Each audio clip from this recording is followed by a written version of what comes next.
2025년 미래는 더 이상 약속이 아닙니다.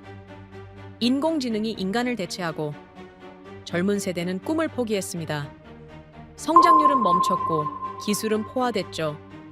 하버드 국제정치학 강의실 콜린스 존슨 교수가 천천히 말을 꺼냈습니다. 그런데 말입니다. 이상한 나라가 하나 있더군요.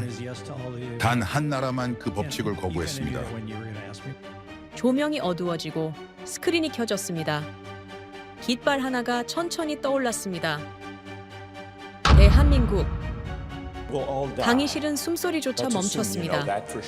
그 순간 150명의 학생 사이에 10초간 정적이 흘렀죠. 교수의 목소리가 다시 울렸습니다. 이건 기적이 아닙니다. 단지 한국이라는 이름의 습관입니다. 그리고 이제 국제사회가 묻습니다. 어떻게 작은 나라가 세계의 판도를 뒤집었을까요? 지금부터 그 놀라운 현장 속으로 들어가 보시죠. 미국에서 날아온 충격적인 이야기. 바로 시작합니다. 그리고 지금 어디에서 시청하고 계신지 댓글로 남겨주세요. 여러분의 이야기도 듣고 싶습니다. 그 전에 잠깐 1초 만에 누를 수 있는 좋아요 버튼을 꾹 눌러주시면 영상 제작에 큰 힘이 됩니다. 그럼 바로 사연 시작하겠습니다. 존재해서는 안 될 나라가 있습니다. 사라졌어야 정상이죠. 지정학적으로도 역사적으로도요. 그런데 말입니다. 지금 그 나라가 세계 경제의 심장을 쥐고 있고 이 나라 없이는 못 돌아갑니다. 안녕하세요. 제 이름은 콜린스 존슨이라고 합니다. 하버드에서 오랫동안 강대국을 연구했고 패권 국가들을 분석해왔어요. 그런데 이 작은 나라 하나가 제 모든 공식을 박살냈습니다. 한국입니다. 오늘 그 미친 역설을 보여드리겠습니다. 얼마 전 하버드 국제정치학부에서 특별 강의를 열었어요. 강의실에 들어서는 순간 놀랐습니다. 300명이 넘는 학생들이 복도까지 가득 차 있었죠. 평소 강의의 2배가 넘는 인원이었어요. 저는 단도직입적으로 물었습니다. 여러분, 작년 노벨 경제학상 수상자 제임스 로빈슨 교수를 아십니까? 몇몇이 고개를 끄덕였어요. 저는 그의 사진을 스크린에 띄웠습니다. 그는 평생 한 가지만 연구했습니다. 어떤 나라는 왜 성공하고 어떤 나라는 왜 실패하는가? 전 세계 모든 국가를 분석했죠. 그리고 단 한 나라를 지목했습니다. 저는 목소리를 높였어요. 그가 말한 나라는 한국이었습니다. 강의실이 조용해졌고 칠판에 크게 적었습니다. 한국인의 3가지 특징. 학생들이 일제히 펜을 들었죠. 저는 첫 번째를 적었습니다. 전 세계에서 가장 머리가 좋으면서 동시에 가장 부지런한 민족. 프랑스 학생 마리가 손을 들었어요. 그게 과장 아니냐는 질문에 조용히 데이터를 띄웠습니다. IQ 테스트 세계 1위. 학생들이 술렁거렸어요. 그런데 여기서 끝이 아닙니다. 이렇게 머리 좋은 사람들이 전 세계에서 가장 교육에 미친 민족이기까지 합니다. 문맹률 거의 0%예요. 500년 전 한글을 만들어 전 국민을 교육시켰죠. 대학 진학률 자료를 띄웠습니다. 전 국민 대다수가 대학에 진학해요. 영국 학생 제임스가 놀란 표정을 지었습니다. 저는 계속했어요. 그런데 이게 전부가 아닙니다. 두 번째 특징을 보시죠. 저는 칠판에 적었습니다. 새로운 기술을 가장 빠르게 흡수하고 즉시 더 높은 수준으로 발전시키는 테크노민족. 중국계 학생 리가 고개를 갸우뚱했어요. 한 템포 쉬고 바로 인공지능 활용률 자료를 띄웠습니다. 전 세계 직장인 업무 중 인공지능 활용 비율입니다. 미국은 26.5%죠. 그런데 한국은요? 저는 숫자를 크게 띄웠습니다. 53%입니다. 학생들이 탄성을 질렀어요. 곧이어 반도체 자료를 추가했습니다. 메모리 반도체 세계 점유율 70% 이상. 이건 1위가 아니에요. 독점입니다. 배터리 세계 2위. 조선 세계 1위. LNG 운반선은 90% 이상 점유율이죠. 저는 단호하게 말했습니다. 이게 테크노민족의 힘입니다. 저는 목소리를 낮췄어요. 가장 무서운 건 3번째입니다. 위기 시 순식간에 똘똘 뭉쳐 모든 문제를 해결하는 집단 회복력. 미국 학생 브래드가 의아한 표정을 지었어요. 저는 1997년 IMF 사태 자료를 띄웠습니다. 여러분, 이 사건을 아시나요? 대부분이 고개를 저었죠. 1997년 한국 경제가 붕괴 직전까지 갔습니다.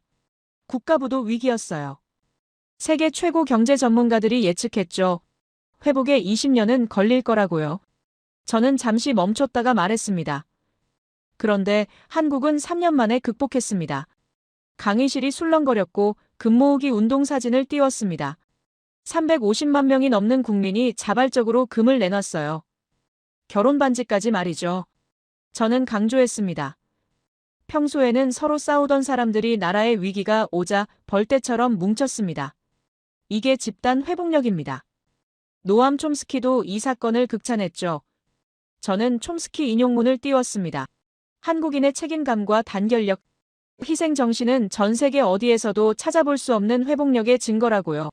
프랑스 학생 마리가 다시 손을 들었어요. 교수님, 그렇다면 이 세 가지가 결합되면 어떻게 됩니까? 저는 미소를 지었습니다. 바로 그 질문입니다. 저는 학생들을 천천히 둘러봤어요. 머리 좋고 부지런한 민족이 기술을 미친 속도로 흡수하고 발전시키면서 위기 때마다 똘똘 뭉쳐 해결한다면요. 그 나라는 절대 무너지지 않습니다. 한국은 불멸의 공식이다. 영국 학생 제임스가 질문했습니다. 하지만 한국은 인구도 적고 자원도 없지 않냐는 질문에 고개를 끄덕였어요. 맞습니다. 인구 5천만. 자원 거의 제로, 영토도 작죠. 하지만 한국은 사람 자체가 자원입니다. 국민 개개인이 무기이며 전 세계에서 인적 자원의 질이 가장 높은 나라예요. 저는 데이터를 연달아 띄웠습니다. 스템 인재 비율 세계 1위, 특허 경쟁력 세계 1위, 인터넷 속도 세계 1위, 5G 최초 상용화. 저는 강조했습니다. 이 모든 게 사람에서 나옵니다. 중국계 학생 중 한 명이 그래도 중국을 따라오려면 한참 멀었다며 소리쳤어요. 그 말에 저는 고개를 저었습니다. 규모와 밀도는 다릅니다. 한국은 전 국민이 고밀도 인재예요. 1억 명 중 1,000만 명의 인재와 5천만 명 전부가 인재인 건 완전히 다른 겁니다. 학생들이 고개를 끄덕였어요. 저는 마지막 질문을 던졌습니다. 여러분, 그렇다면 어떻게 이런 민족이 탄생했을까요? 그 답은 역사에 있습니다. 한국은 죽었어야 했던 나라예요. 수천 년간 침략당했고 멸망 직전까지 갔죠. 그런데 살아남았습니다. 고구려 700년, 고려 40년 항전, 조선 500년 폐허에서 선진국으로. 이 모든 역사가 세 가지 특징을 만들었습니다. 머리 좋고 부지런해야 살아남았어요. 기술을 빠르게 받아들여야 버텼죠. 위기 때마다 뭉쳐야 이겼습니다.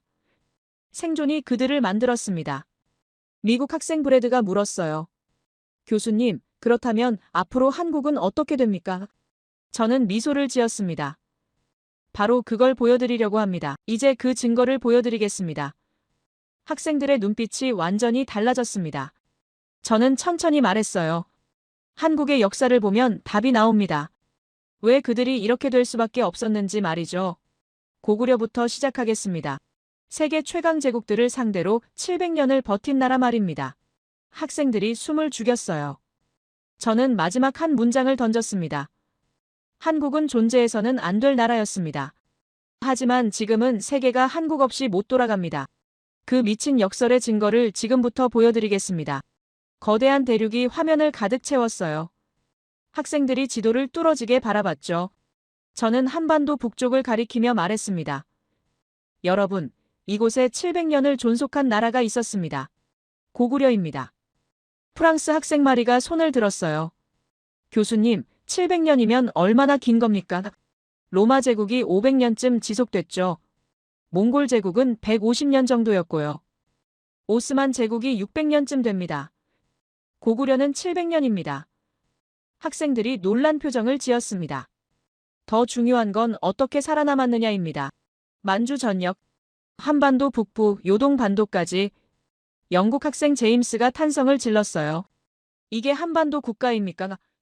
저는 고개를 저었습니다. 아닙니다. 이건 대륙 제국이었어요. 저는 칠판에 적었습니다. 생존 방식 첫 번째 전략적 사고. 학생들이 집중했어요. 저는 주변 국가들을 하나씩 지목하기 시작했습니다.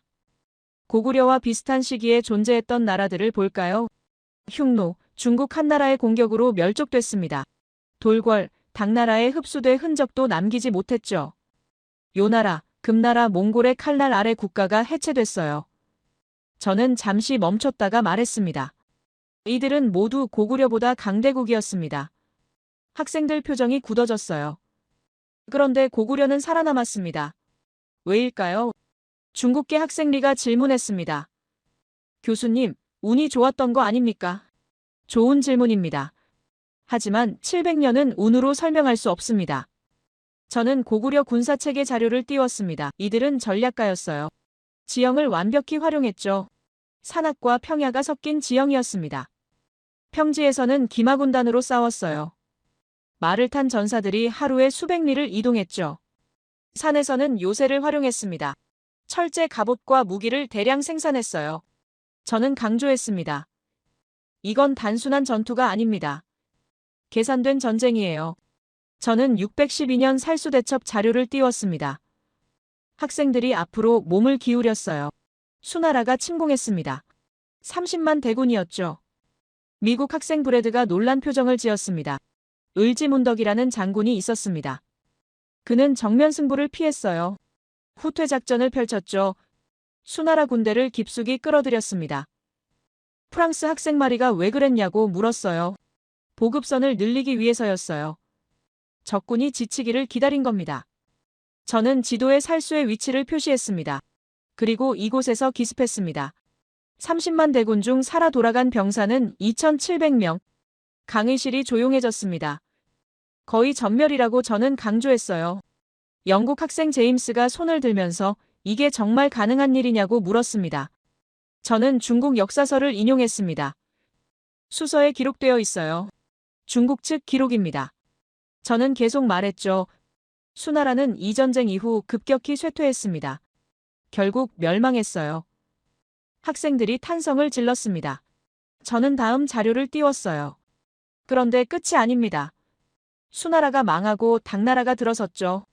당태종, 중국 역사상 가장 뛰어난 황제 중 한 명입니다. 그가 직접 고구려를 침공했어요. 저는 안시성 사진을 보여줬습니다. 산 위에 세워진 작은 요새였죠. 이 작은 성을 20만 대군으로 포위했습니다. 3개월 동안요. 중국계 학생 리가 의아한 표정을 지었어요. 저는 설명을 이었습니다. 성주는 항복하지 않았어요. 끝까지 버텼죠. 당태종은 공성 장비를 총동원했습니다. 흙으로 거대한 언덕을 쌓아 성벽보다 높게 만들었어요. 그래도 함락되지 않았습니다. 저는 목소리를 낮췄어요. 결과는 당나라의 참패였습니다. 학생들이 숨을 죽였습니다. 저는 추가 자료를 띄웠어요.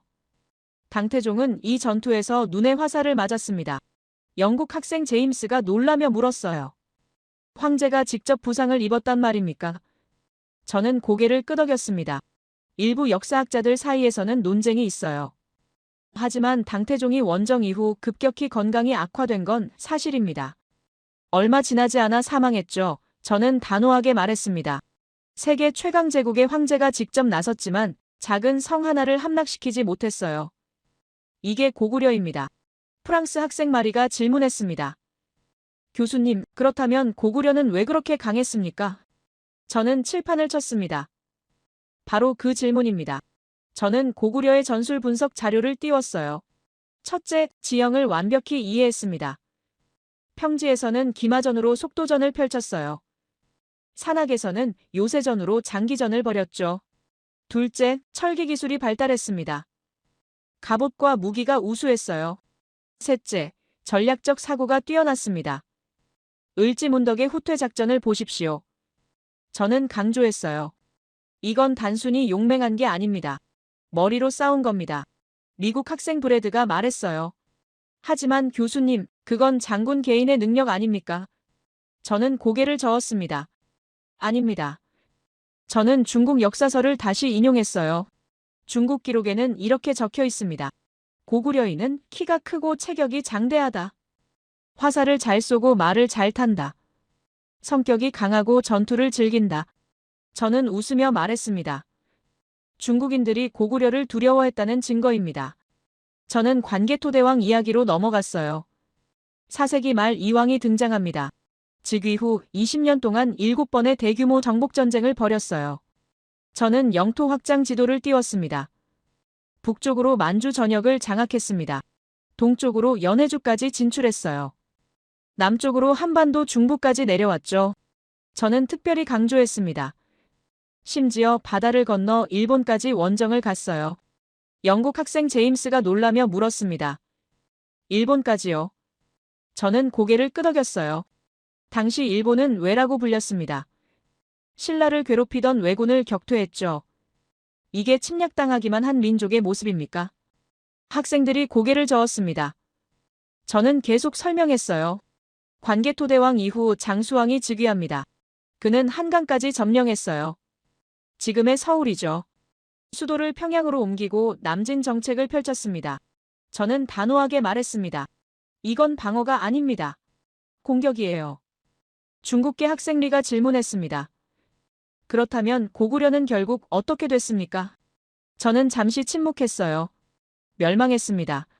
하지만 700년을 버틴 후였죠. 당나라와 신라의 연합군에 무너졌어요. 저는 목소리를 높였습니다. 그 정신은 사라지지 않았습니다. 저는 다시 강조했어요. 고구려가 보여준 건 단순한 생존이 아닙니다. 전략적 사고였어요. 지형을 읽고 적을 분석하고 최적의 전술을 구사하는 능력. 이게 바로 한국인 첫 번째 특징의 기원입니다. 머리가 좋고 전략적으로 사고하는 민족 말이죠. 프랑스 학생 마리가 말했어요. 교수님, 그렇다면 이 전략적 사고가 지금까지 이어진다는 말씀이십니까? 저는 미소를 지었습니다. 바로 그겁니다. 저는 현대 한국 자료를 띄웠어요. 반도체 설계, 배터리 기술, 조선공학, 모두 전략적 사고가 필요한 분야입니다. 고구려가 지형을 읽듯이 한국은 지금 시장을 읽어요. 을지문덕이 후퇴 작전을 펼치듯이 한국 기업들은 전략적으로 움직입니다. 저는 칠판에 적었습니다. 전투 정신이 기술 정신으로 진화했다. 학생들이 고개를 끄덕였어요. 저는 마지막 문장을 던졌습니다. 여러분, 고구려는 700년 동안 세계 최강 제국들을 상대로 버텼습니다. 이건 운이 아니에요. 전략입니다. 그리고 이 전략적 사고, DNA가 지금도 한국인 안에 살아있습니다. 학생들의 눈빛이 달라졌습니다. 저는 천천히 말했어요. 다음은 고려입니다. 세계 최강 몽골 제국과 40년을 싸운 나라 말이죠. 이번엔 단결의 증거를 보여드리겠습니다. 학생들이 숨을 죽이고 기다렸습니다. 저는 13세기 세계 지도를 스크린에 띄우며 학생들에게 인류 역사상 가장 거대한 제국을 보여줬습니다.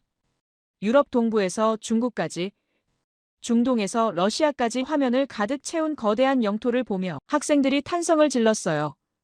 저는 천천히 말했습니다. 몽골 제국입니다. 저는 몽골이 정복한 나라들을 하나씩 나열하기 시작했어요. 러시아는 점령당했고 페르시아는 잿더미가 됐으며 서한은 완전히 멸족당했죠. 금나라는 소멸했고 유럽 동부는 초토화됐습니다. 저는 잠시 멈췄다가 덧붙였어요. 일본도 2번이나 침공당했지만 태풍 덕분에 기적적으로 살아남았죠.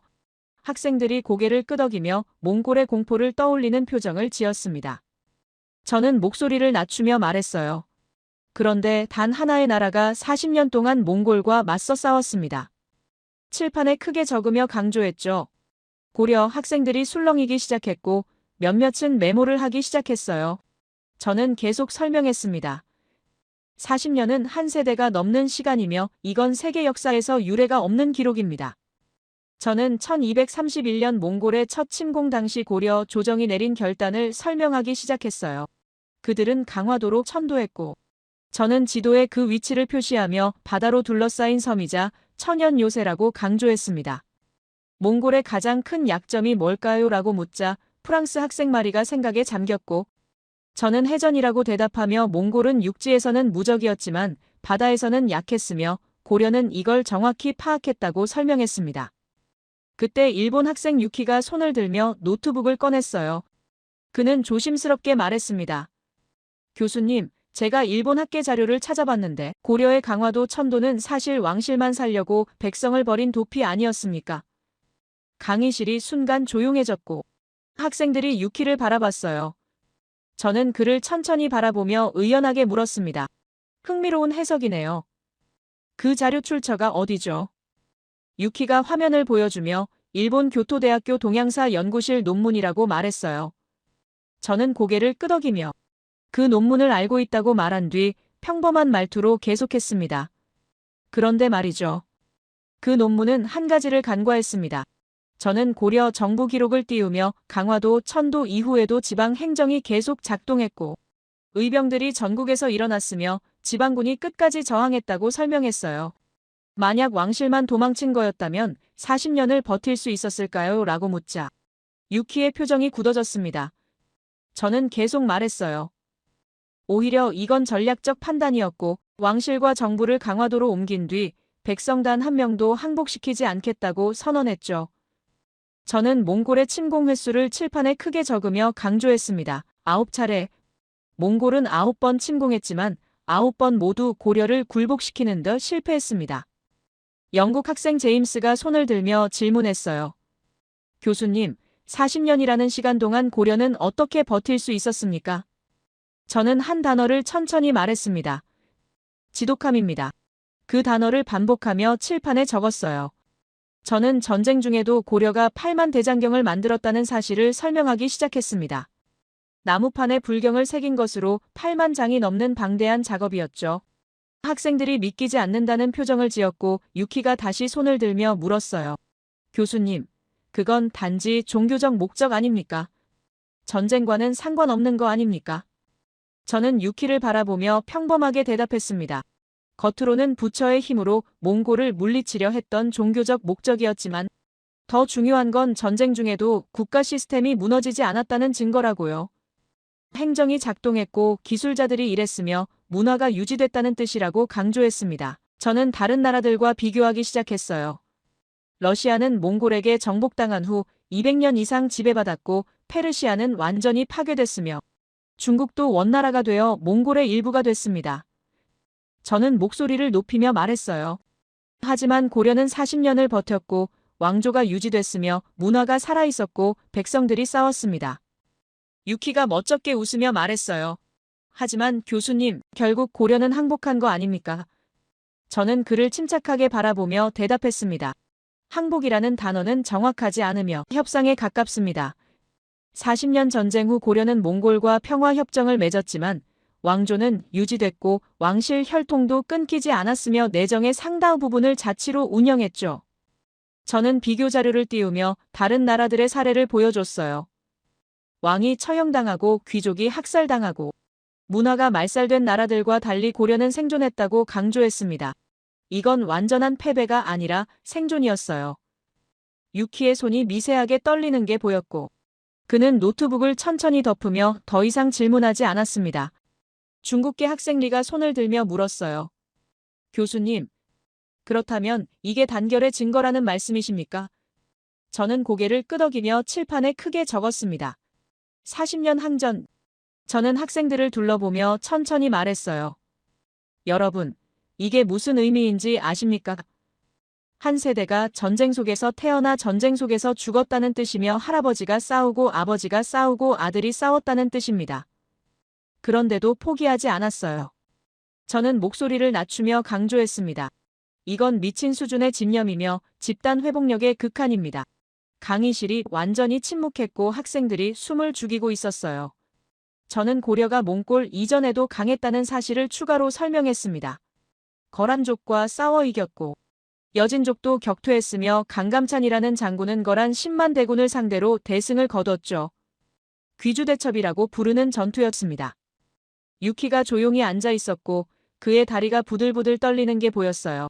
저는 그를 바라보지 않고 계속 강의를 이어가며 고려는 방어만 한 게 아니라 선제 공격도 했고 여진족 영토에 9개 성을 건설했으며 지금도 그 흔적이 남아있다고 설명했습니다. 저는 학생들에게 질문을 던졌어요. 이게 약소국의 모습입니까? 학생들이 고개를 저으며 분명히 아니라는 표정을 지었습니다.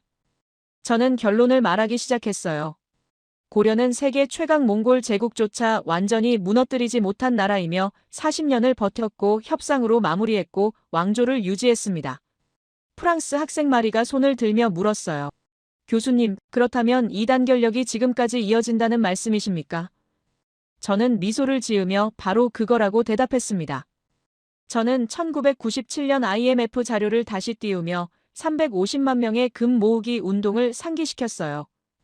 이게 바로 40년 항전의 DNA이며 평소에는 싸우다가도 위기시 순식간에 뭉치는 본능이라고 강조했습니다. 유키가 멋쩍게 웃으며 고개를 숙였고 더 이상 질문하지 않았어요. 저는 칠판에 마지막 문장을 크게 적었습니다. 한 세대가 전쟁 속에서 살았지만 민족은 살아남았다. 학생들이 고개를 끄덕이며 그 의미를 곱씹는 표정을 지었어요.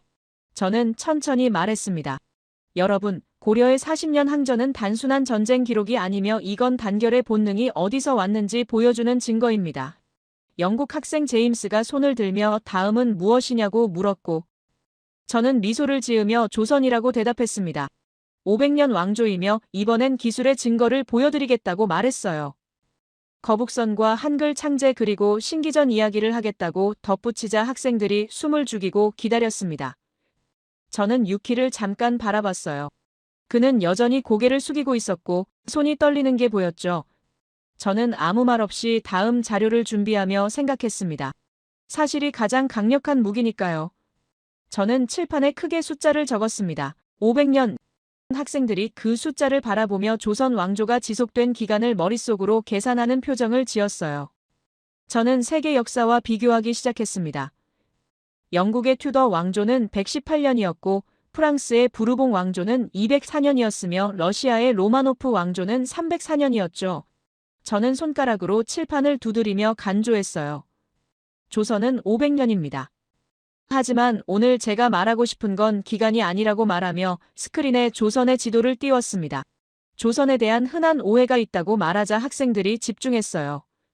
저는 학생들을 둘러보며 물었습니다. 조선은 평화주의 국가였다고 생각하십니까? 몇몇 학생들이 고개를 끄덕였고 저는 천천히 말했어요. 절반만 맞습니다. 칠판에 크게 적으며 강조했죠. 조선은 칼을 뽑지 않았을 뿐 칼이 없었던 게 아니다. 저는 1419년 대마도 정벌 이야기를 꺼냈습니다. 지도에 대마도 위치를 표시하며 일본과 한반도 사이에 있는 작은 섬이라고 설명했어요. 일본 해적들이 조선 연안을 습격했고 약탈하고 백성들을 납치했죠. 저는 계속 말했습니다. 조선은 참았고 경고했지만 해적들은 멈추지 않았어요. 그래서 조선은 결정을 내렸다고 말하며 목소리를 높였습니다. 대마도를 직접 치기로. 학생들이 앞으로 몸을 기울였고 저는 데이터를 띄웠어요. 227척의 전함과 17,000명의 병력이 대마도로 출발했으며 단 3일 만에 섬을 제압했습니다.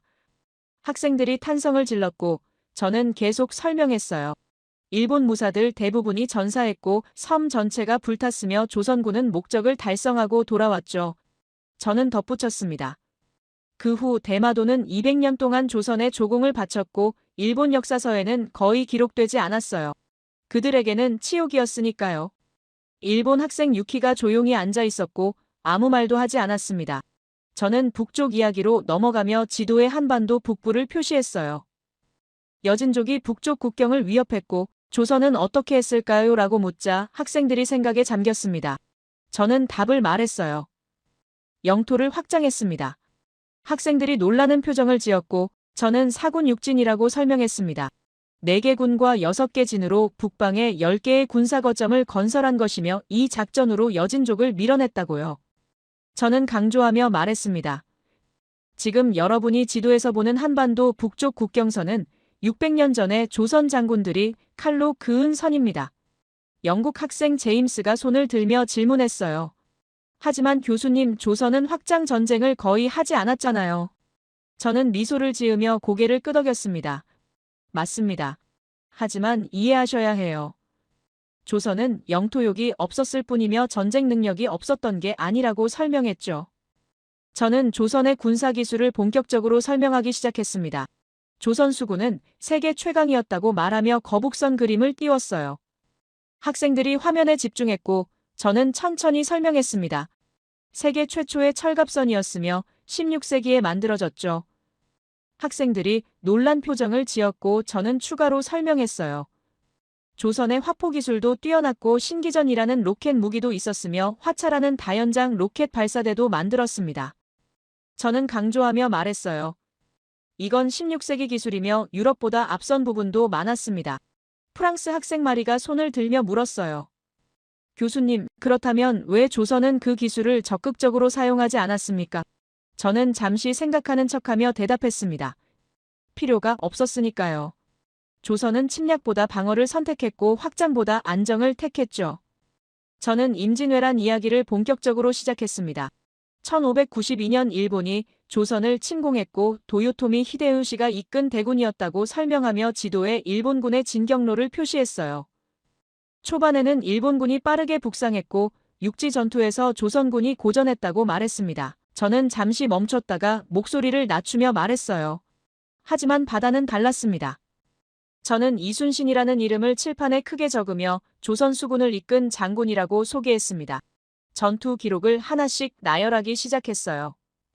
옥포해전 승리, 사천해전 승리, 탄산도 대첩 대승, 명량해전 기적 승리. 저는 특히 명량해전을 강조하며 설명했습니다. 12척의 배로 133척의 일본 전함을 상대했고 이겼다고요. 학생들이 믿기지 않는다는 표정을 지었고 중국계 학생 리가 손을 들며 물었어요. 교수님, 그게 정말 가능한 겁니까? 저는 고개를 끄덕이며 조선왕조실록에 기록되어 있고 일본 측 기록에도 남아있다고 대답했습니다. 저는 계속 설명했어요. 일본군은 바다에서 완전히 붕괴했고 보급로가 끊겼으며 육지에서 고립된 일본군은 결국 철수할 수밖에 없었다고요. 저는 결론을 말하며 강조했습니다. 조선은 7년 전쟁 끝에 일본을 몰아냈고 전쟁이 필요하면 끝까지 싸웠으며 필요 없으면 칼을 집에 넣어뒀죠. 칠판에 다시 적으며 목소리를 높였어요. 능력은 있었다. 선택하지 않았을 뿐. 학생들이 고개를 끄덕이며 그 의미를 이해하는 표정을 지었습니다. 저는 한글 이야기로 넘어갔어요. 세종대왕이 백성을 위해 만든 문자이며 전 국민의 문맹을 퇴치하기 위한 혁명적인 발명이었다고 설명했습니다. 저는 강조하며 말했어요. 500년 전에 이미 조선은 교육의 중요성을 알고 있었고 사람이 최고의 자원이라는 걸 깨달았으며 그래서 한글을 만들어 모든 백성이 글을 읽고 쓸 수 있게 만들었죠. 영국 학생 제임스가 감탄하며 말했습니다. 교수님, 그렇다면 조선은 정말 놀라운 나라였네요. 저는 미소를 지으며 고개를 끄덕였어요. 그런데 여기서 한 가지 더 말씀드리고 싶은 게 있다고 말하며 학생들을 천천히 둘러봤습니다. 여러분, 오늘날 대부분의 사람들이 나라가 망하면 안 된다는 생각을 갖고 있죠. 물론 누구든 그런 생각을 갖고 있지만 한국이라는 나라가 특별한 이유는 이 마음의 뿌리가 얼마나 깊은지 아느냐는 겁니다. 저는 목소리를 낮추며 간조했어요. 한국은 수천 년간 지정학적 리스크를 안고 살았고 중국과 일본 사이에서 끊임없이 위협받았으며 어느 시대든 한순간의 방심이 곧 멸망을 의미했습니다. 저는 학생들의 눈을 바라보며 말했습니다.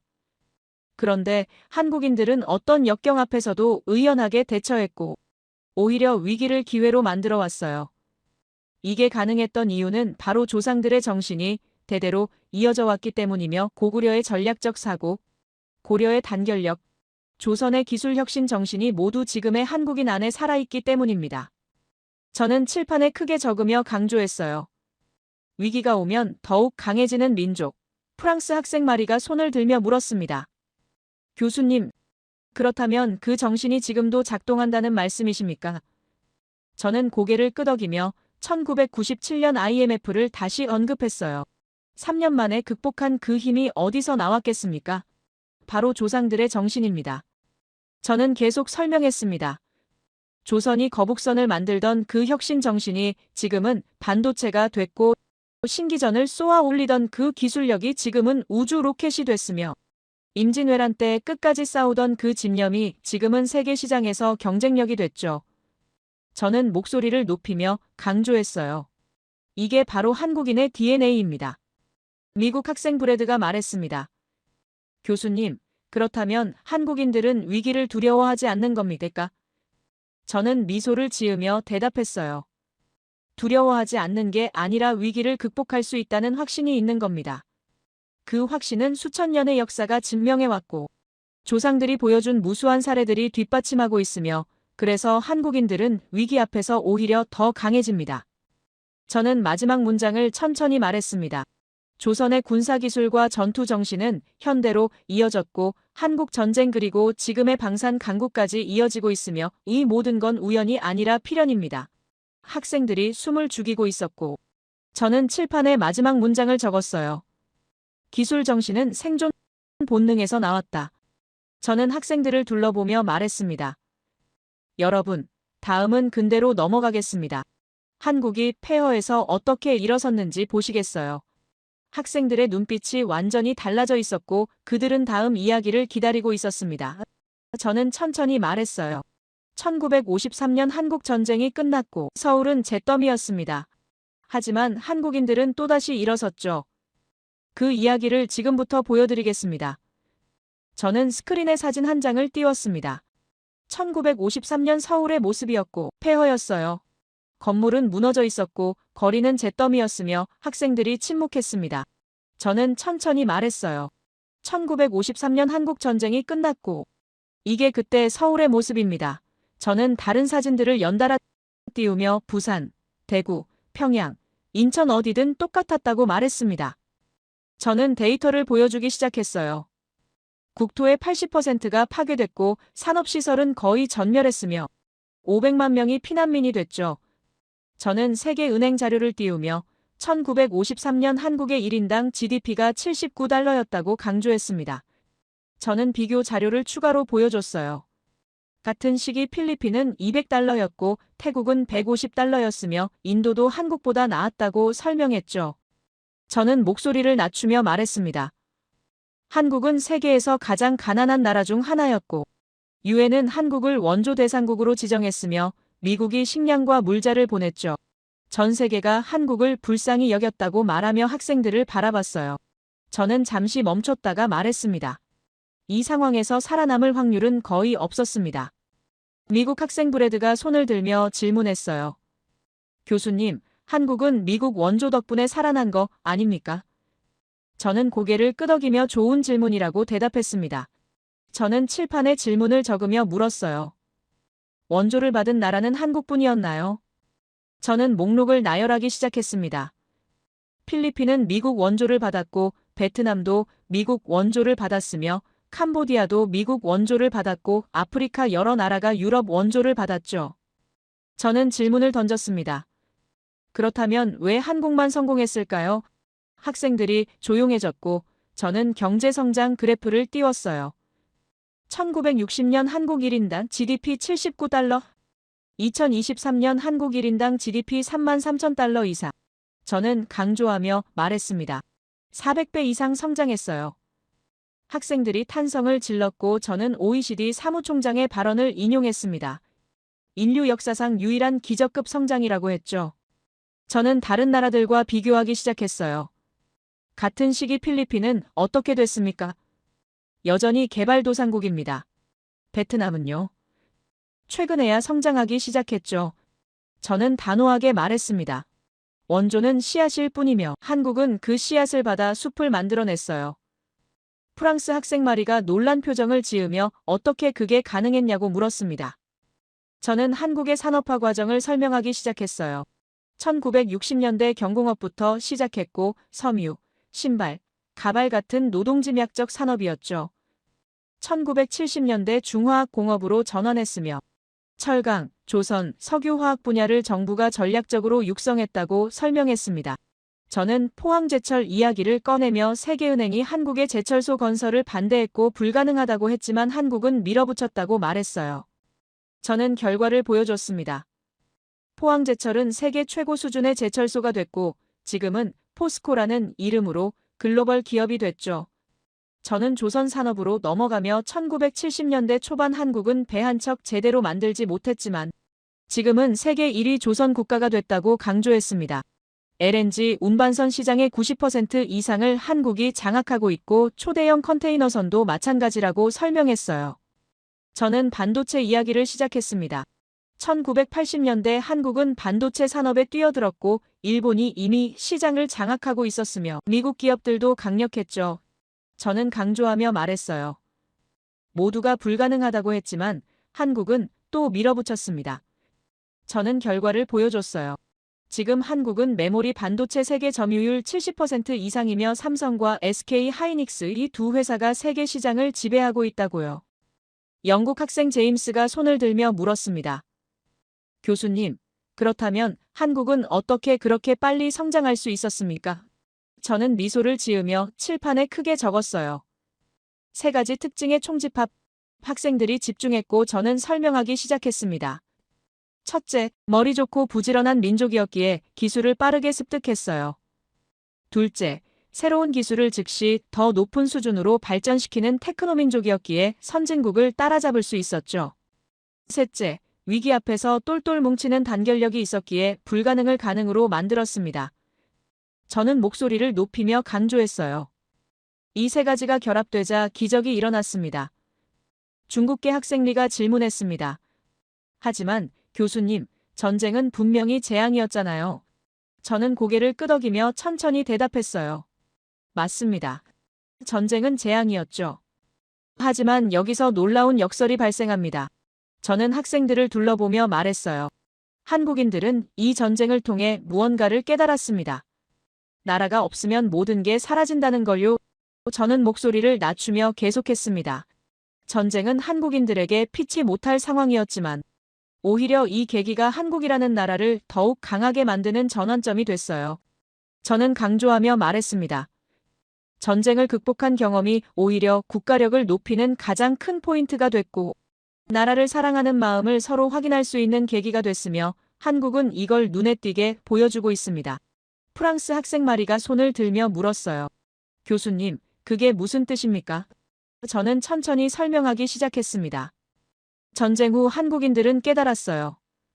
우리가 아니면 아무도 우리를 구해주지 않는다는 걸요. 그래서 미친 듯이 일했고 미친 듯이 배웠으며 미친 듯이 단결했죠. 저는 데이터를 띄우며 보여줬습니다. 1960년대 한국인들의 평균 노동시간은 세계 최고 수준이었고 대학 진학률은 급격히 상승했으며 수출 목표를 달성하기 위해 온 국민이 움직였어요.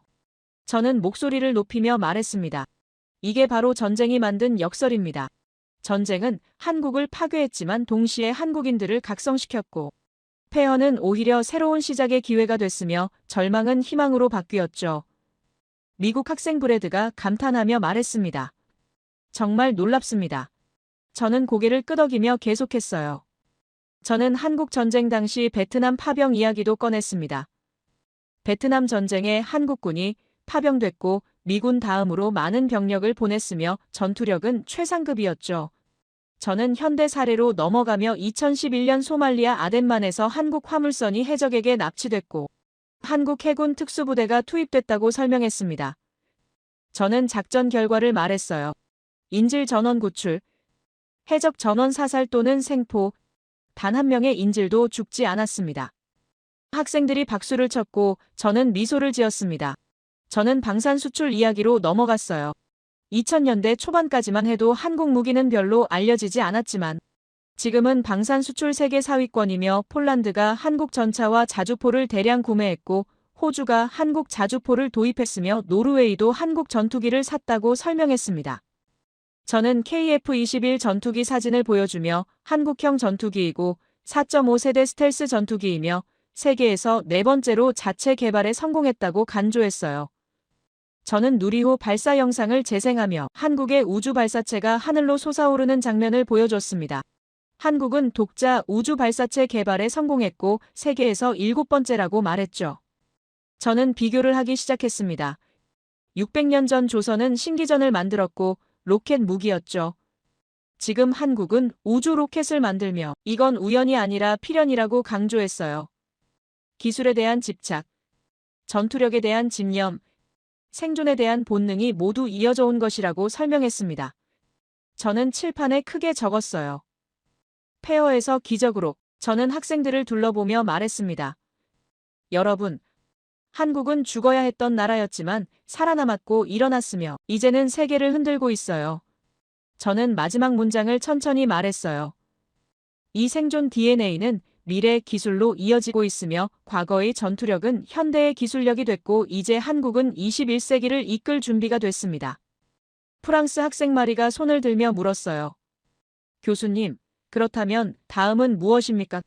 저는 미소를 지으며 대답했습니다. 현대입니다. 한국이 지금 세계 어디에 서 있는지 보여드리겠어요. 반도체, 배터리, 인공지능, 방산 모든 분야에서 한국이 어떤 위치에 있는지 말이죠. 학생들이 숨을 죽이고 기다렸고 저는 천천히 말했습니다. 한국은 더 이상 원조받는 나라가 아니며 세계가 의존하는 나라입니다. 그 증거를 지금부터 보여드리겠습니다. 저는 세계 산업 지도를 스크린에 띄우며 한국이 장악하고 있는 분야들을 붉은색으로 표시했습니다. 반도체 세계 1위, 배터리 세계 2위, 조선 세계 1위, 디스플레이 세계 1위, 스마트폰 세계 3위권이 화면을 가득 채웠어요. 저는 학생들을 둘러보며 말했습니다. 여러분, 이건 단순한 1위가 아니며 세계가 한국 없이는 돌아갈 수 없다는 뜻입니다. 저는 잠시 멈췄다가 질문을 던졌어요. 그런데 여러분, 왜 한국이 이렇게 기술에 강할까요? 학생들이 생각에 잠겼고 몇몇은 고개를 갸우뚱했습니다. 저는 칠판에 크게 적기 시작했어요. 자원이 없었다. 학생들이 집중했고 저는 천천히 설명하기 시작했습니다. 한국에는 석유도 없고 철도 없으며 금도 은도 거의 없어요. 그렇다면 뭘로 먹고 살아야 할까요? 라고 묻자 프랑스 학생 마리가 생각하는 표정을 지었습니다. 저는 대답했어요. 사람입니다. 사람이 자원이 될 수밖에 없었죠. 저는 계속 설명했습니다. 사람이 자원이면 어떻게 해야 할까요? 그 사람의 머리를 최대한 좋게 만들어야 합니다. 머리가 좋아지려면 배워야 하고 배운 걸 써먹으려면 기술이 필요하죠. 저는 단순하게 정리하며 말했어요. 결국 이렇게 됩니다. 자원이 없다. 그래서 사람이 자원이다. 사람이 자원이면 머리로 먹고 산다. 머리로 산다는 건 기술로 산다는 뜻이다. 기술을 안 배우면 죽는다. 그래서 미친 듯이 배웠다.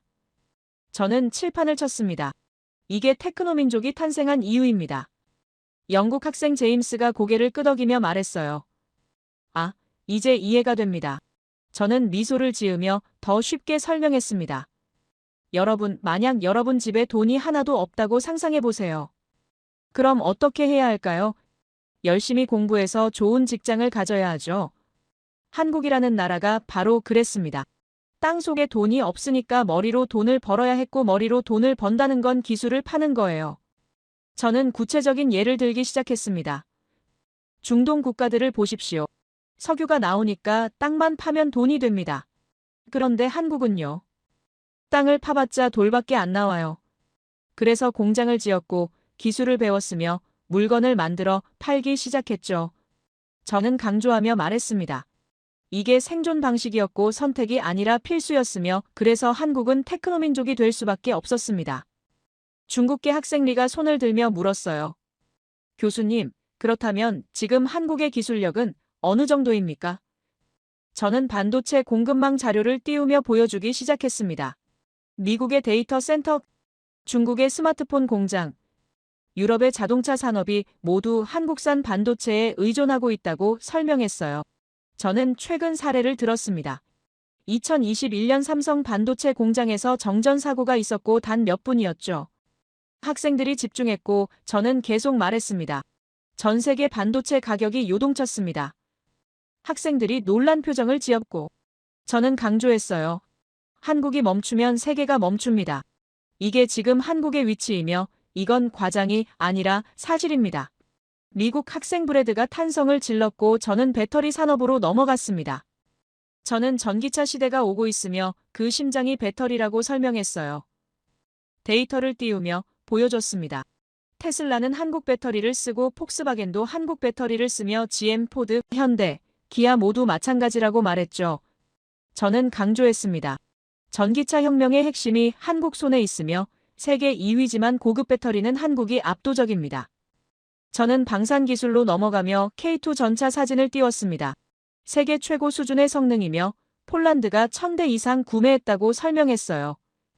K9 자주포는 세계에서 가장 많이 팔린 자주포이며 폴란드, 호주, 노르웨이, 이집트, 인도가 모두 구매하고 있다고 말했습니다. 저는 KF-21 전투기를 다시 언급했어요. 4.5 세대 전투기를 자체 개발한 나라는 미국, 러시아, 중국 다음이며 유럽도 공동 개발이었지만 한국은 단독으로 해냈다고 강조했죠. 프랑스 학생 마리가 손을 들며 물었습니다.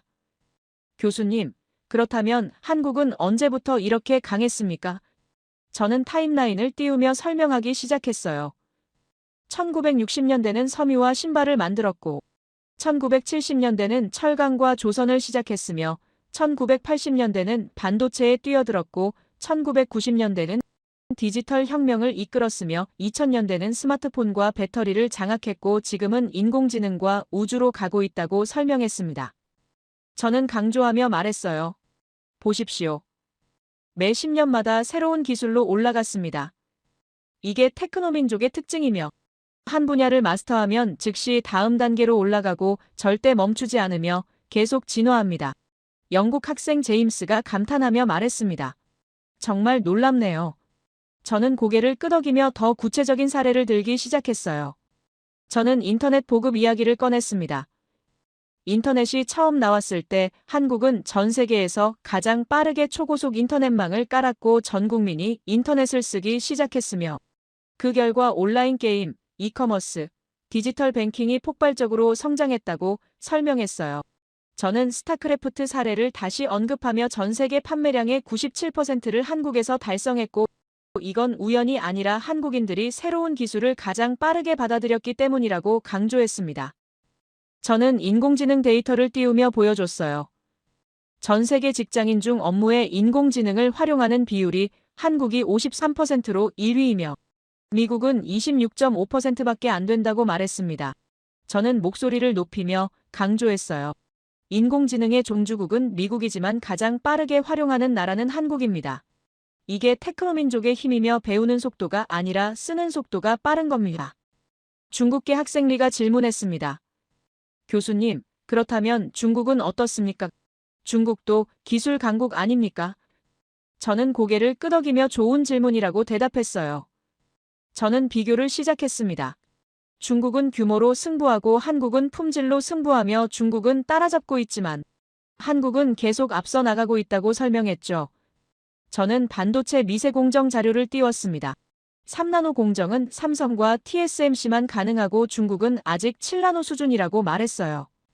저는 한국이 기술에서 앞서는 이유를 다시 정리하기 시작했습니다.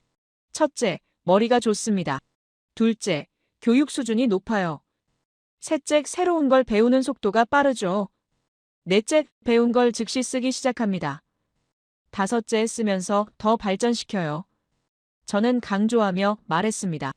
이 5단계가 미친 속도로 돌아가며 그래서 한국은 절대 뒤처지지 않습니다. 미국 학생 브래드가 손을 들며 물었어요. 교수님, 그렇다면 한국의 미래는 어떻게 될까요? 저는 미소를 지으며 우주와 인공지능 자료를 띄웠습니다. 한국은 2032년 달 착륙을 계획하고 있으며 독자 기술로 가겠다고 선언했죠. 인공지능 투자도 폭발적으로 증가하고 있고 삼성, LG, 네이버, 카카오가 모두 인공지능 개발에 뛰어들었다고 설명했습니다. 저는 바이오 산업도 언급했어요. 코로나19 때 한국의 진단키트가 전 세계로 수출됐고 백신 개발도 진행 중이며 셀트리온, 삼성 바이오로직스가 세계적 바이오 기업으로 성장했다고 말했습니다. 저는 원전 기술을 설명했어요. 한국형 원전 APR-1400은 세계 최고 수준이 안정성이며 UAE가 선택했고 사우디아라비아도 관심을 보이고 있다고요. 저는 칠판에 크게 적으며 강조했습니다. 과거의 전투력이 현대의 기술력이 됐다. 학생들이 고개를 끄덕이며 이해하는 표정을 지었어요. 저는 계속 설명했습니다. 고구려가 철제 갑옷을 만들던 기술력이 지금은 반도체 장비가 됐고 조선이 거북선을 만들던 조선 기술이 지금은 LNG 운반선이 됐으며 신기전을 쏘던 로켓 기술이 지금은 누리호가 됐죠. 저는 목소리를 높이며 말했습니다. 이건 우연이 아니며 기술 DNA가 이어져 온 겁니다. 생존을 위해 기술을 배웠고 기술로 살아남았으며 이제는 기술로 세계를 움직이고 있어요. 프랑스 학생 마리가 감탄하며 말했습니다. 이제 완전히 이해했습니다. 저는 미소를 지으며 마지막 문장을 말했어요. 여러분, 한국은 자원이 없어서 테크노민족이 됐습니다. 선택이 아니라 생존이었고 포기할 수 없었으며 그래서 미친 듯이 배웠고 이제는 세계 최고가 됐죠. 저는 칠판에 마지막 문장을 적었습니다. 테크노민족의 완성형. 학생들이 박수를 쳤고 저는 천천히 말했어요. 다음은 단결의 현대적 증거를 보여드리겠습니다. 1997년 IMF 위기 때 한국인들이 어떻게 뭉쳤는지 말이죠. 학생들이 숨을 죽이고 기다렸고 저는 다음 자료를 준비하며 생각했습니다. 이제 그들은 한국을 완전히 이해하기 시작했어요. 저는 1997년 서울 사진을 스크린에 띄우며 학생들에게 보여줬습니다.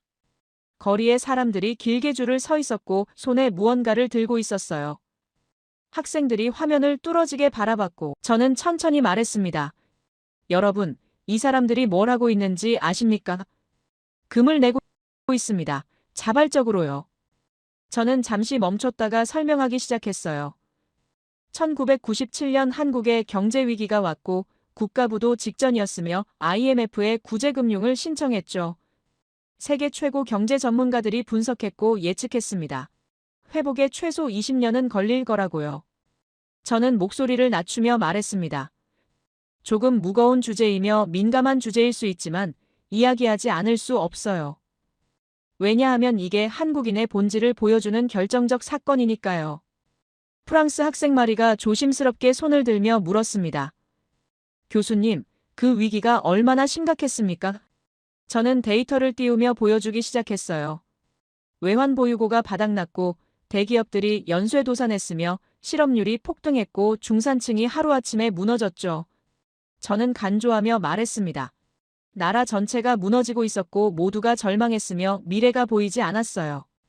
저는 목소리를 높이며 말했습니다. 한국인들은 포기하지 않았습니다. 저는 금 모으기 운동 사진들을 연달아 띄우기 시작했어요. 할머니가 결혼 반지를 내놓는 모습, 젊은 부부가 금목걸이를 가져오는 장면, 아이들이 금반지를 들고 있는 사진들이 화면을 채웠습니다. 저는 천천히 설명했어요. 350만 명이 넘는 국민이 자발적으로 참여했고 결혼반지, 돌반지, 금목걸이, 금리까지 내놨으며 226톤의 금이 모였죠. 영국 학생 제임스가 놀라며 말했습니다. 결혼반지까지요. 저는 고개를 끄덕이며 대답했어요. 네, 평생의 추억이 담긴 반지를 나라를 위해 내놨습니다. 저는 잠시 멈췄다가 말했습니다. 이게 얼마나 대단한 일인지 아십니까? 여러분이 가장 소중한 물건을 나라를 위해 내놓을 수 있겠습니까? 강의실이 조용해졌고 학생들이 생각에 잠겼어요. 저는 계속 설명하기 시작했습니다. 평소에 한국인들은 서로 싸웁니다. 정치로 싸우고 지역으로 싸우며 세대로도 싸우죠. 저는 웃으며 말했어요. 정말 많이 싸웁니다. 하지만 나라의 위기가 오는 순간 모든 게 달라졌고 벌떼처럼 똘똘 뭉쳤으며 이건 명령이 아니라 자발적이었어요. 정부가 시키지 않았고 누가 강요하지도 않았으며 그냥 스스로 움직였죠. 저는 노암 촌스키의 말을 인용하며 스크린에 띄웠습니다. 한국인의 책임감과 단결력, 희생정신은 전 세계 어디에서도 찾아볼 수 없는 회복력의 증거이며 이건 인류 역사에서 매우 특별한 사례라고요. 저는 강조했습니다. 세계적인 석학이 이렇게 극찬했어요. 과장이 아니라 사실이었으니까요. 중국계 학생 리가 질문했습니다. 교수님, 그래서 결과는 어떻게 됐습니까? 저는 타임라인을 띄우며 보여줬어요. 1997년 위기 시작, 2000년 완전 극복. 저는 단호하게 말했습니다. 3년입니다. 전문가들이 예상한 20년이 아니라 단 3년 만에 극복했고 세계가 경악했으며 불가능을 또다시 가능으로 만들었죠. 저는 계속 설명했습니다. 일본은 자민당이 수십 년간 집권하고 있죠. 안정적이라고 할 수 있어요. 그런데 그게 진짜 안정입니까? 아니면 변화가 없는 정체입니까? 유키의 표정이 굳어졌고 저는 조심스럽지만 명확하게 말했습니다. 한국은 조용히 세상을 바꾸고 변화를 직접 몸으로 보여줍니다. 말이 아니라 행동으로요. 프랑스 학생 마리가 손을 들며 말했습니다. 교수님, 그렇다면 한국인들은 왜 이렇게 자주 움직입니까? 저는 칠판에 크게 적으며 대답했어요. 국가 위기일수록 결국 모두가 원하는 건 평화, 성장, 그리고 나아감입니다. 저는 강조했습니다. 한국인들은 멈춰 있는 걸 견디지 못하고 문제가 있으면 고쳐야 하며 잘못된 게 있으면 바꿔야 한다고 생각해요. 저는 목소리를 낮추며 말했습니다. 들으면 들을수록 한국이라는 나라 자체는 이상한 능력을 가지고 있습니다. 경외할 수밖에 없어요. 영국 학생 제임스가 고개를 끄덕이며 동의하는 표정을 지었고 저는 계속 설명했습니다. IMF 때 3년 만에 극복했고 정치 위기 때 평화롭게 해결했으며 코로나19 때도 세계에서 가장 빠르게 대응했죠. 저는 2020년 코로나 대응 자료를 띄웠습니다. 한국은 봉쇄 없이 방역에 성공했고 드라이브스루 검사를 세계 최초로 시행했으며 K-팝 방역이라고 불리며 전 세계가 벤치마킹했다고 설명했어요. 저는 강조했습니다. 위기가 올 때마다 한국은 새로운 모델을 제시했고 세계가 따라 배웠으며 이게 리더십입니다. 유키가 조용히 앉아 있었고 손이 미세하게 떨리는 게 보였습니다. 저는 그를 바라보지 않고 계속 말했어요. 여러분, 단결이라는 건 그냥 모이는 게 아닙니다. 같은 목표를 향해 움직이는 거예요. 한국인들의 목표는 명확합니다. 나라가 잘 되는 것. 다음 세대가 더 잘 사는 것. 그게 전부죠. 중국계 학생 리가 질문했습니다. 교수님, 그렇다면 중국도 단결력이 강한데 뭐가 다릅니까? 저는 천천히 대답했어요. 중국의 단결은 위에서 시키는 겁니다. 한국의 단결은 아래에서 올라오는 거죠. 이게 근본적으로 다르며 전자는 명령이고 후자는 자발입니다. 저는 강조했습니다. 자발적 단결이 훨씬 강하고 오래가며 진짜 힘이에요. 저는 학생들을 천천히 둘러보며 말했습니다.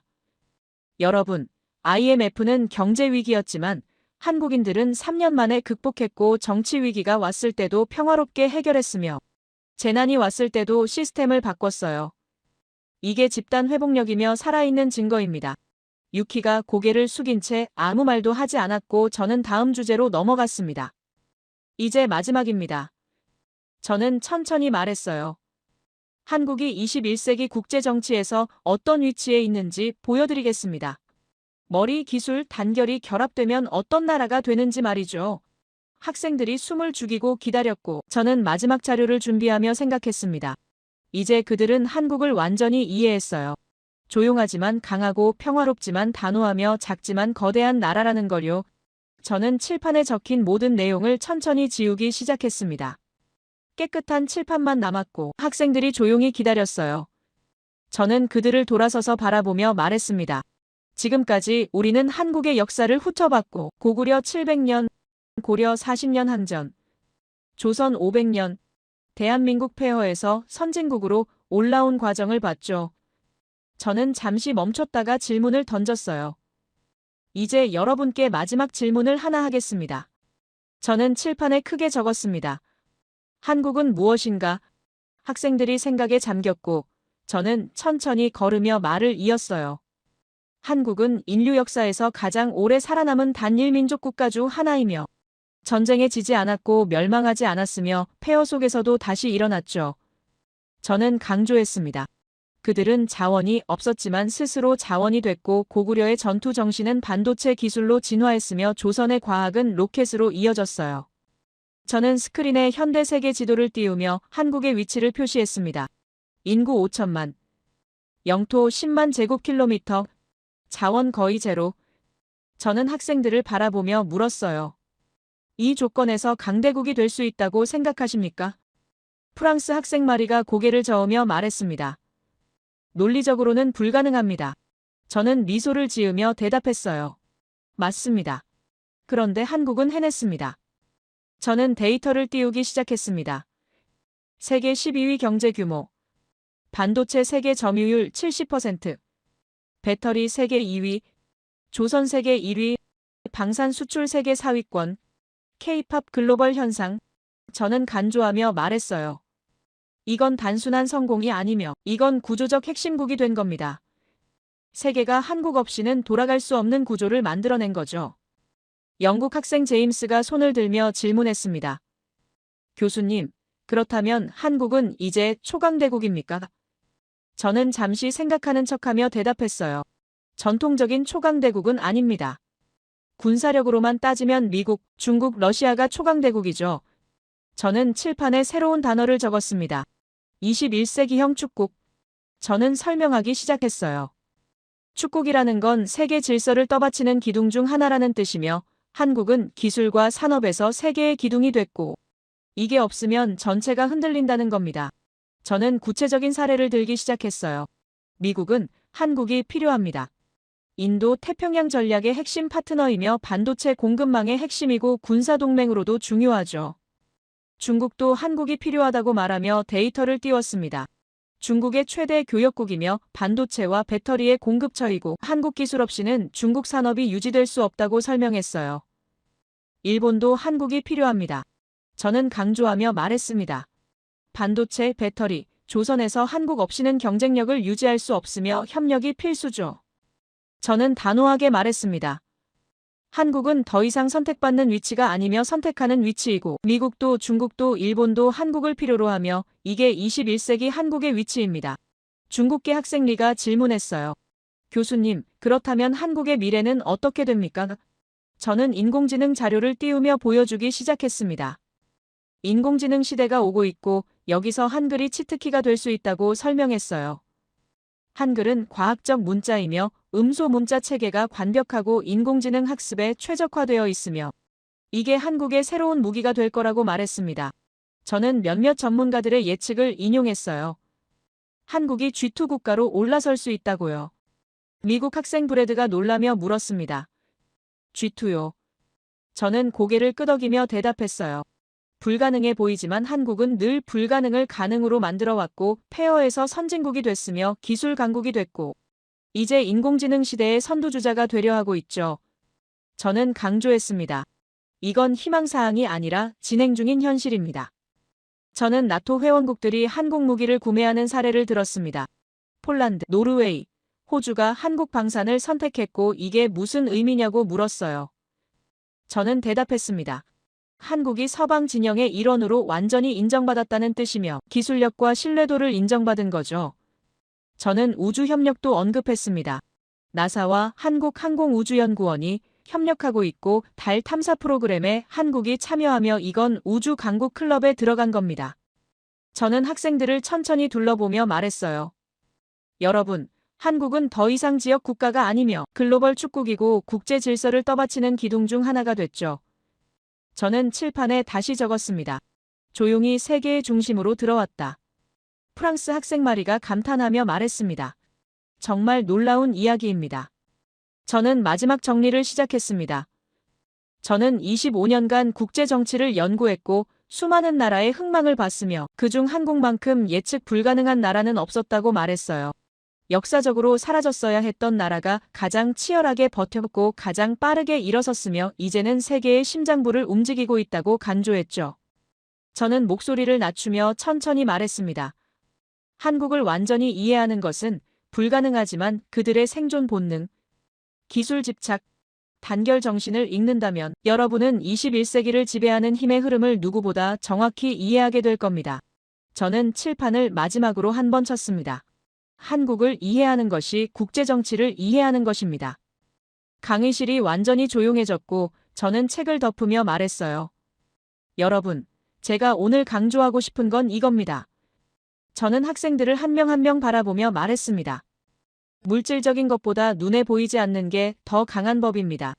땅이나 자원이나 인구보다 정신과 의지와 단결이 더 강하며 이런 힘이 한국에 있기에 선진국 반열에 올랐고 강대국들 사이에서 자꾸 견제 대상이 되며 동시에 선망의 대상이 되는 겁니다. 저는 마지막 문장을 천천히 말했어요. 세계는 지금 한국을 부러워하고 있습니다.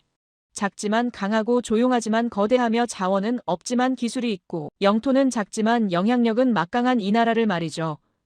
저는 미소를 지으며 덧붙였습니다. 여러분도 한국을 연구하시길 바랍니다. 21세기를 이해하려면 한국을 이해해야 하니까요.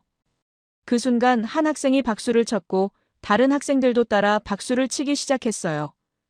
강의실이 박수 소리로 가득 찼고 저는 고개를 숙여 인사했습니다.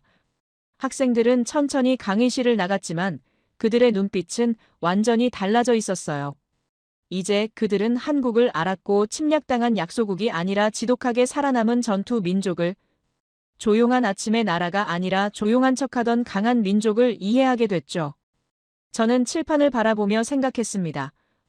한국을 이해하는 것이 국제 정치를 이해하는 것이라는 문장이 여전히 남아 있었고 저는 그 문장이 진실임을 확신했어요. 제 이야기를 끝까지 들어주셔서 감사합니다. 모두 안녕히 계세요. 오늘의 사연 어떻게 들으셨나요? 누군가는 믿기 어려운 이야기라고 할지도 모르겠지만 살다 보면 정말 그런 순간들이 있죠. 도저히 버틸 수 없을 것 같은 상황에서도 이상하리만큼 다시 일어서게 되는 힘. 그게 어디서 나오는 걸까 싶을 때가 있습니다. 누구의 도움도 아닌데 스스로를 다잡고 한 걸음 내딛게 만드는 그 마음.